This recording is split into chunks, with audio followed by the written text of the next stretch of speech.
Agora a coisa vai ficar boa, porque agora nós vamos ver o que Jesus manda a gente fazer quando nós é que somos os entristecidos e os feridos. Vai lá comigo em Mateus 18, vira poucas folhas aí. Mateus 18, agora a onça bebe água. Que isso? Os outros estão todos felizes numa hora dessa, não está? Quem a gente ofendeu está tudo feliz em casa. Mas agora vamos ler Mateus 18, verso 15. Diz assim: se o seu irmão pecar contra você, agora nós estamos na razão e o irmão está errado, sim ou não? Gente, quando fala irmão aqui, não é irmão na fé, tá? É qualquer pessoa. É o vizinho, é o patrão, é o colega de sala, é qualquer um. Se o seu irmão pecar contra você, vá!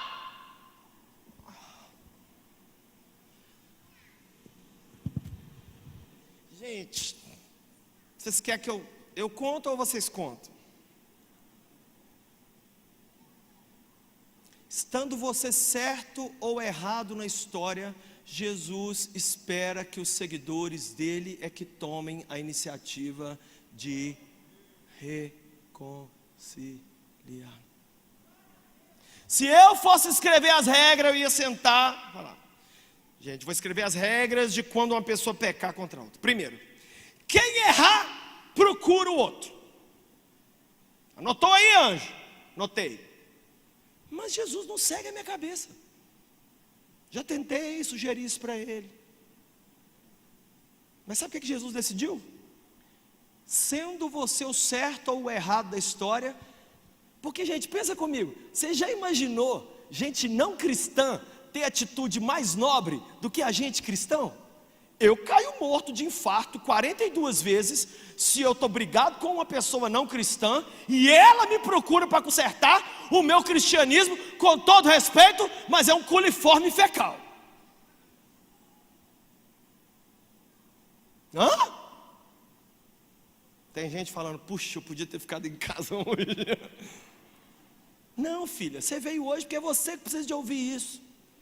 Ai, mas meu pai, minha mãe, ai, meus primos tinham que ouvir isso. Gente, a parte complicada da família veio.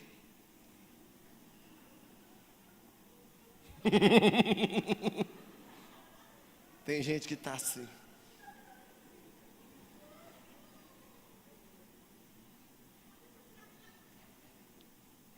Vamos continuar, vamos ver se Jesus alivia um pouco. Se o seu irmão pecar contra você, vá. O que mais?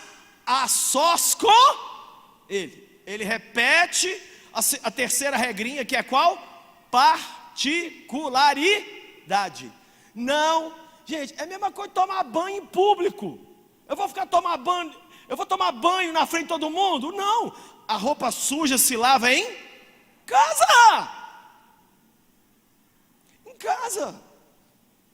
Por quê, gente? Se é roupa suja, pode machucar outras pessoas. Hoje eu estou triste porque a internet virou o confessionário do povo. Como as pessoas não têm amiga, elas vão no Twitter, vão no TikTok, vão no Instagram, e eles colocam as frustrações com homens e mulheres de Deus, com todo mundo lá.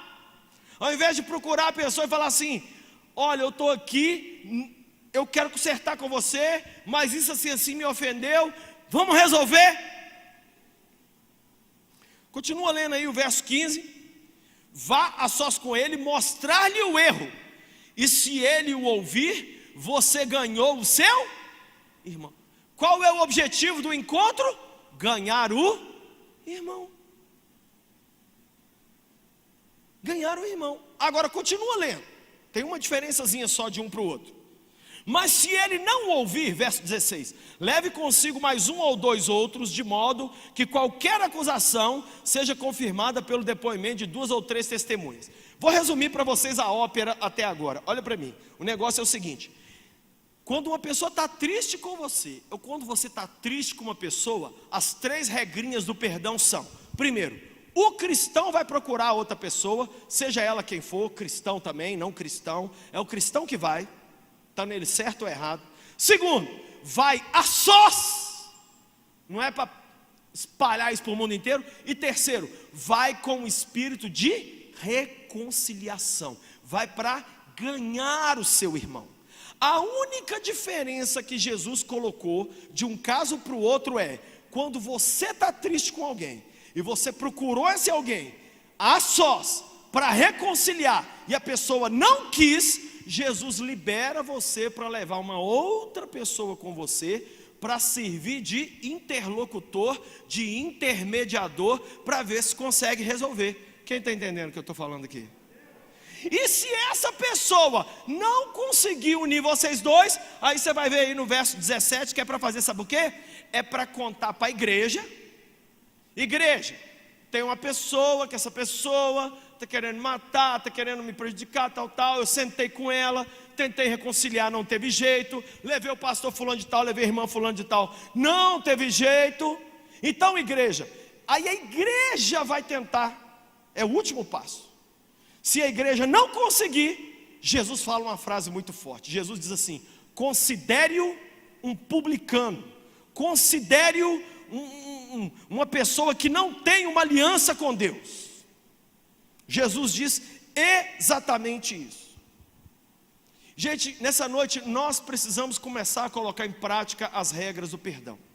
Nós não podemos ficar assistindo os nossos relacionamentos irem deteriorando. Os casamentos estão fazendo, sabe o que, gente?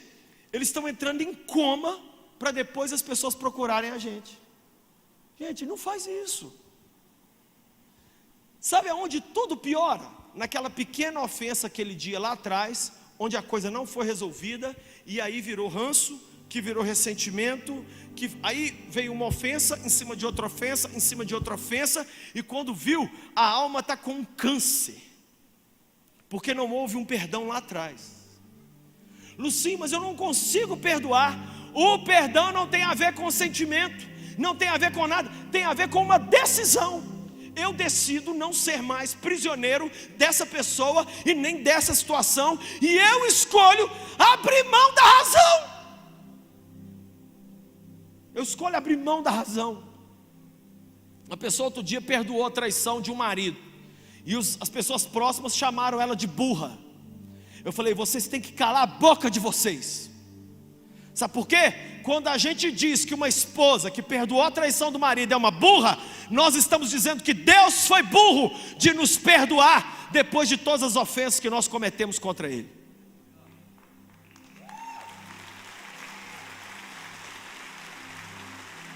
As pessoas são muito engraçadas.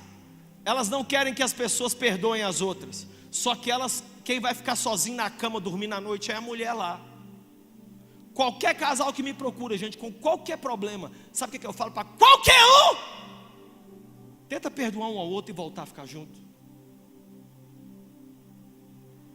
Você tem inimigos? Fala com Deus. Gente, vou falar a frase mais importante do sermão agora, prepara. Todos os seus relacionamentos podem dar errado, mas não por culpa sua, e sim pela dureza do coração do outro. Anotou? Se você não anotou essa aí, você vai esquecer. Você tem que esgotar você tem que, até um divórcio, até uma coisa assim, não, fulano realmente vai ser meu inimigo, mas você tem que deitar à noite e dizer assim: eu fiz o que Jesus mandou. Foi a dureza do coração do outro que não deixou o milagre da reconciliação acontecer.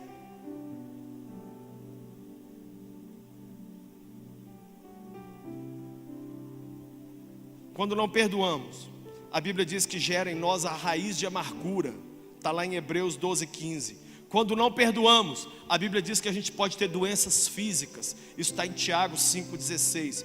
Quando não perdoamos, a Bíblia diz que prosperidade pode ser barrada e projetos e sonhos podem ser amarrados. Está lá em Provérbios 28:13. Quando não perdoamos, perdemos o perdão do próprio Deus.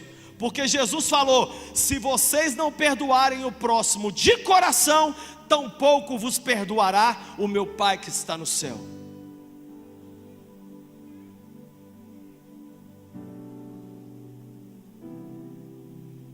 Conclusão: o mais difícil, gente, é perdoar as pessoas próximas. difícil perdoar gente que te xinga pela internet, não. Nem te conhece. O difícil é perdoar pessoas que você confiava e amava, que você contou segredos, que você dividiu sua vida, seu amor. Mas nessa noite Deus está dizendo que é para esse. A Bíblia diz que nós devemos suportar uns aos outros. Na nossa vida cotidiana nós temos que colocar essas 3 regras em prática todos os dias. Eu não sei vocês, gente, mas todo dia ou eu tenho que pedir perdão para alguém, ou eu tenho que perdoar alguém, mesmo que esse alguém não tenha me pedido perdão. Todo dia. Sabe como é que você tem que dormir à noite? Toda noite você tem que dormir e fazer uma análise assim: tem gente que não me ama? Tem gente que tem raiva de mim? Tem. Mas eu tenho ódio guardado contra alguém? Não. Então você dorme o sono do justo. Quem entende o que eu estou falando aqui? Deus está dizendo para nós hoje que nós precisamos consertar.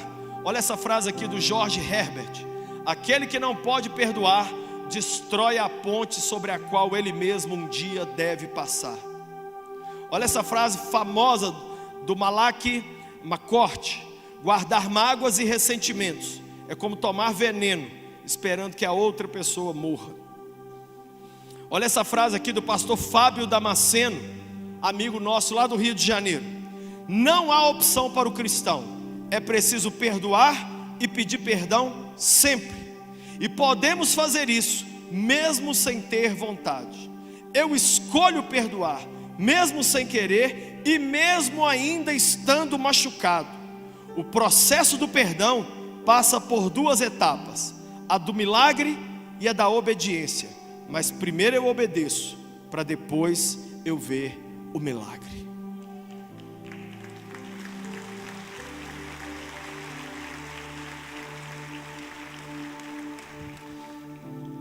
Eu vou encerrar contando uma das histórias mais chocantes que eu já vi.